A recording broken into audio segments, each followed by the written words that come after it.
Coming up in the Bahamas tonight, a champion of Bahamian politics and workers' rights passes away. Coming up tonight, tributes to former Governor General Sir Clifford Darling. Junkanoo results are in, but they're not going down quietly. Find out who's unsettled about the judge's tally. Air traffic controllers meet with the aviation minister today. Find out if he was able to cool tension over stalled contract talks. All those stories and more straight ahead in the Bahamas tonight. Covering the islands of the Bahamas, ZNS Network presents The Bahamas Tonight.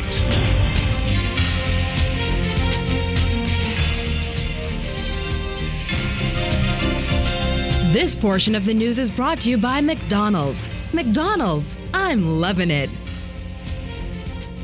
Good evening and welcome to the Bahamas Tonight, the National Report. I'm Keishla Adderley. Thanks for joining us. Topping the news tonight, reflections on the pre-independence Bahamas would be incomplete without mention of his name. Tonight, the country is mourning the passing of former Governor General Sir Clifford Darling and recalling the social and political contributions of a champion of the small man who ascended to the highest office in the land. Sir Clifford, the fourth Bahamian Governor General in an independent Bahamas, passed away in hospital this morning after a short illness. Clint takes a look back at his eventful chapter in Bahamian history.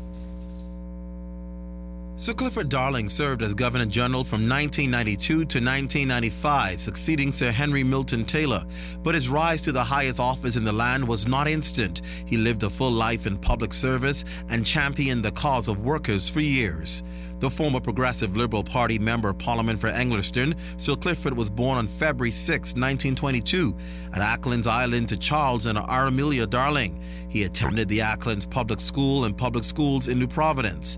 The former taxicab driver served as General Secretary of the Bahamas Taxicab Union for 8 years and as President for 10.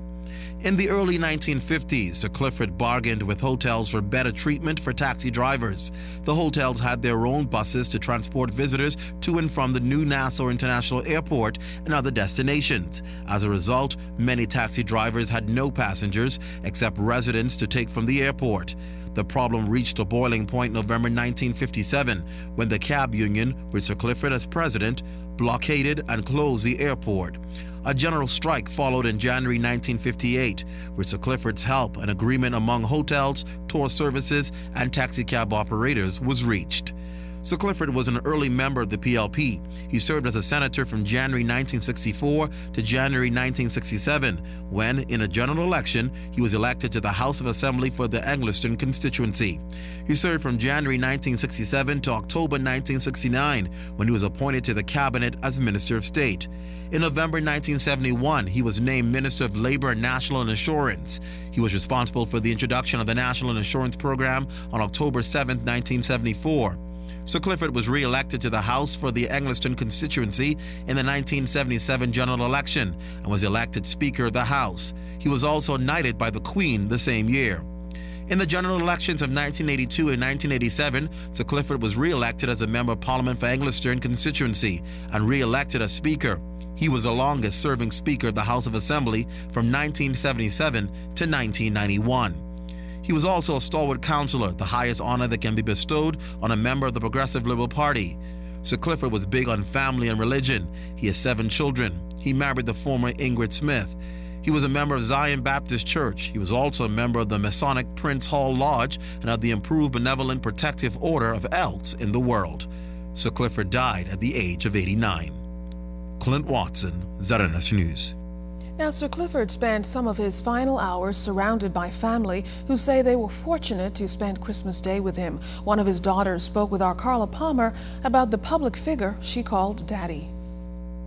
Former Governor General Sir Clifford Darling has been ill for the past 2 months, reportedly in and out of hospital suffering from no particular condition. Perhaps that's why his family is shocked and notably so, saddened of his death. His daughter, Andrea Darling Thompson, is the oldest of 7 siblings. She recalls the last hours of her father's life. We visited Daddy in hospital. We were praying that he'd be home for Christmas. We took him some Christmas dinner, little turkey, and he loves stuffing and the fruit cake. My sister made it all. And we took it, we fed Daddy with it. He was just so thrilled to be alive. And his thing was, I thank God for another Christmas. And to be honest with you, that was our prayer. Darling Thompson says Sir Clifford lived a purpose-filled life and thanked God for his time on earth. We prayed and asked God to let us have him again for another Christmas, and God granted us our wish. And we thank God. We're all saddened today because to lose him, it's a painful experience. It's really painful. But we thank God for his life. God has given him to us for all of our lives. And we are grateful that he was here. He paid his dues. And just yesterday I said to him, Daddy, you fought a good fight. You lived a truly purposeful life. And we give God thanks. To God be the glory. We are grateful that he's been here all of this time. Sir Clifford's contributions to nation building have been tremendous. He is credited with implementing the National Insurance Scheme, a trade unionist who lobbied successfully for workers' rights primarily as it relates to the taxi cab union, and served as Minister of Labour before taking up office as the country's fourth Bahamian-born Governor-General.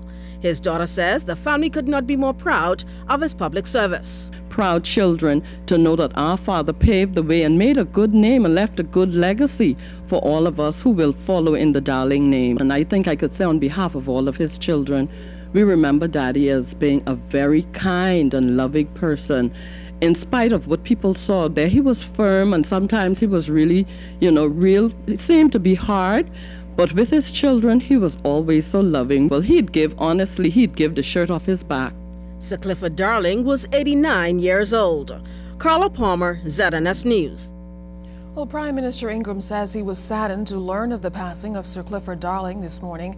In a statement released today, Mr. Ingram called Sir Clifford a hero of the labor movement and for the rights and dignity of workers. On behalf of the government and people of the Bahamas, the Prime Minister extended heartfelt condolences to Igrid Lady Darling, to Sir Clifford's children, Clifford Darling Jr., Andrea Darling Thompson, Charlene Hannah, Teresa McPhee, Rushina Darling, Lucretia Darling, and Charles Darling, and to his extended family and many friends. The statement goes on to say that Sir Clifford's passing brings to a close another remarkable career of an early nation builder and pioneer for equality.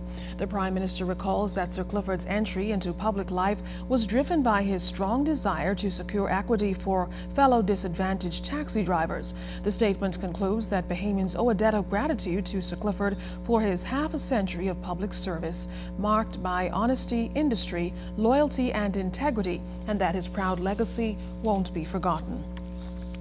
The official opposition Progressive Liberal Party is sending its condolences to the family of Sir Clifford as well. In a statement, opposition leader Perry Christie said he mourns the passing of a man who was one of the builders of the modern Bahamas and a true national hero. Christie says, as impressive as the achievements of Sir Clifford were, it was his courageous leadership during the 1958 general strike which constituted his greatest single accomplishment. Of even greater significance than that, however, it was the general strike that sparked the final phase of the political struggle that would lead to the attainment of majority rule in 1967. Clifford Darling was a major figure, he says, in that political struggle as well, under the banner of the Progressive Liberal Party. At a more personal level, Mr. Christie said Sir Clifford will be remembered by all who knew him as a man of exceptional modesty and uncommon humility. He noted Sir Clifford was also a true Christian gentleman from the old school and who treated everyone with kindness and courtesy. He was also a wonderful example of civility, Mr. Christie said, even towards his political foes. Above all, says Mr. Christie, Sir Clifford was a man of tremendous compassion, courage, and integrity. He was determined to play his part in the alleviation of human suffering and the upliftment of a long oppressed people. In all his endeavors towards these noble ends, he succeeded grandly, and as a nation we are all the richer for it. Well, Member of Parliament for Angliston, Glenys Hannah Martin, is also paying tribute to Sir Clifford, one of her predecessors in the Angliston constituency. In a statement, Hannah Martin said Sir Clifford is beloved by the people of Angliston, who claim him as their very own and who to this day speak of him with tremendous love and respect. She says he was an excellent people's representative and a distinguished son of the soil. Personally, she said it is a singular honor to have followed in the wake of his legacy in the great community of Angliston. Well, we spoke with several of Sir Clifford's closest friends and colleagues following his passing today. Tonight, they remember him this way. One of the men I've known has been absolutely honest and absolutely truthful. If Sir Cliff tell you anything, you could believe it. If he doesn't hate anyone, but he will oppose them. And he opposed them, and he opposed those who are opposed to bring a better way of life for us. He opposed them. And he thought his duty was to make a better way of life for all of us. He didn't look for any reward, you know. He looked at good in every man. I think that's the kind of how I could describe him. He looks at you and he sees good in you. He knows you might be doing something wrong, but he figures sooner or later you could do something right. That's the kind of person he was. Sir Clifford was a good Baptist gentleman, respected in all phases of life, especially in the community, in the Baptist community. One of the highlights of his life as us as Baptists is when he became the first Baptist Governor General of the country. Before that, to my knowledge, was all Anglican members. I will remember him as a good Baptist gentleman in the First Order, and as a good Freemason, and as a good political colleague. The years that I have worked with him, whether as Speaker or as Governor General, has been something great to me.